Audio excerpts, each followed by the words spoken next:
right, hello wine drinking people. Time for more of what I've had to drink yesterday, and back on the horse after my trip to Argentina, and came back to a Chilean wine tasting at Cafe Maxx. And you know, we let Matt handle the last two tastings. He did a pretty good job. Sold a hell of a lot more wine than I did at this tasting, but hey, you know, Chile offers an array of great wines and great values. So maybe it was just a crowd. There's too many people in the room. We had 31 people. A lot of people show up, and the wine showed very well, I thought, especially the reds.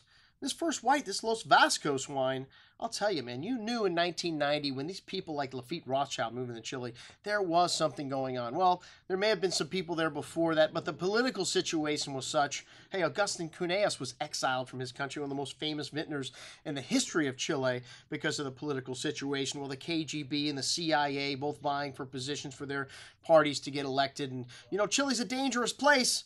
That's right.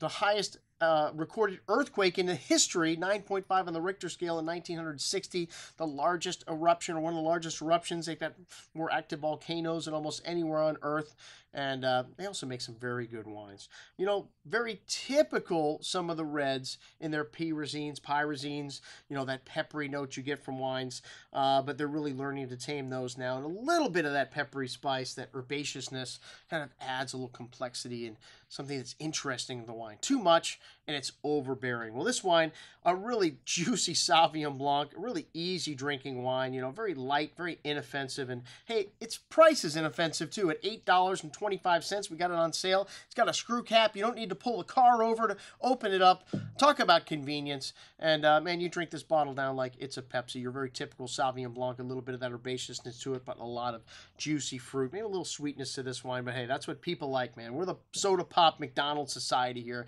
If you're selling wines under $10, you got to have a little residual sugar to them, man. Anyways, the other white's very good. The Riesling from Viñedos Casas de Bocamu. Horrible.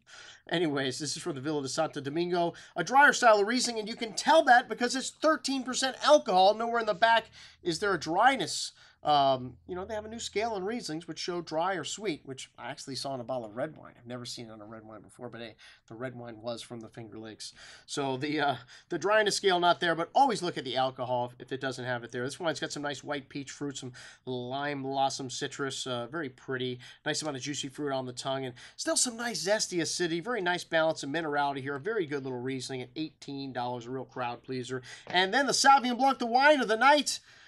This wine had that typical pepperoncini, green pepper spice, that white grapefruit, passion fruit, tropical notes to it. Really nice touch of spice here. Nice concentration, you know. People pointed that out. This third white is the most concentrated. Well, why is that? Well, because work in the vineyard, the less yield you have in the vineyard, the more concentrated your resulting wine is going to be. This is an excellent example of Chilean Sauvignon Blanc. Like I said, when you note that green pepper, kind of pickled green peppers, pepperoncini note, that is Chile to me.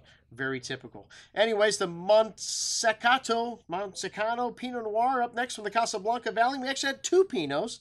Atea Pinot, and the Montesecano Pinot, and you know, from the same place, the same vintage, but very different wines, man. Pinot is a chameleon. Not only does it matter the dirt it comes out of, but also the process that you put it through, when you pick it, all kinds of things. And we got Mr. Andre Ostertag involved, and as he is with the Montesecano wine. These vineyards are composed of granite, and Andre's partner here is a professional photographer, Juliano Donoso, and they're making some very interesting wine here. This Pinot Noir showing some nice earth, some nice rustic character to it, some brown spices, dried flowers, really good complexity here, that silky smooth texture you get from Pinot, a nice hint of that exotic spice and earth showing through the finish. A big Pinot, excellent juice at 48.75, and then the other end of the spectrum, $18, some of the greatest values you can find in Pinot coming from Chile today. This is the Cuvier family. I just visited Cuvier de los Andes on the other side of the mountains, and these guys also have a project over here in Chile, and this is a nice Pinot, so nice red berry fruit, light floral notes, a hint of earth, really easy drinking, light, but so is the price, man, at $18 a bottle. Smooth tannins, nice freshness, just a hint of that spice and earth on the finish. A very good little Pinot. All right, the Cuvée de Malde up next.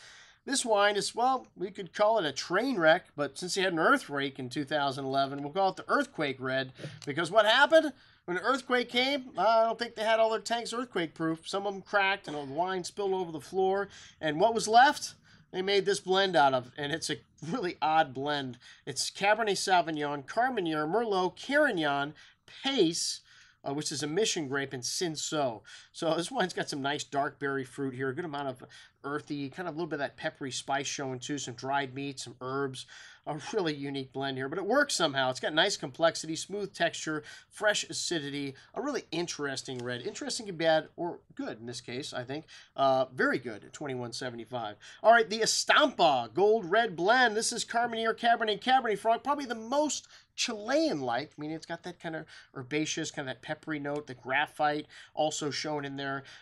Dark cherry and plum fruit. Nice richness in this wine. A big wine, ripe brown tannins, though, so it's drinking really nicely right now. 2010 at cooler vintage, so you notice a nice freshness to the finish, that graphite and dark cocoa all the way to the end. At $27.50, a great little value, one of the things we expect from Chilean wines.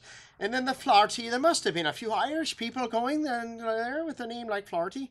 Anyways, this wine is a little monster at 15% alcohol. We don't expect anything less from the Irish, though.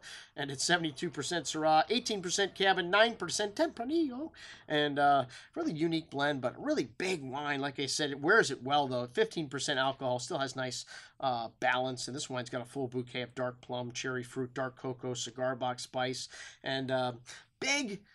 But at the end, you can drink 2 glasses, 3 glasses, or a whole bottle like I did, and still very reasonably priced at $28.50. That's what we had to drink at our Chilean tasting at Cafe Maxx. I'm your host, Andrew Lampasoni, signing off for the Wine Watch, saying remember, always drink the good stuff first.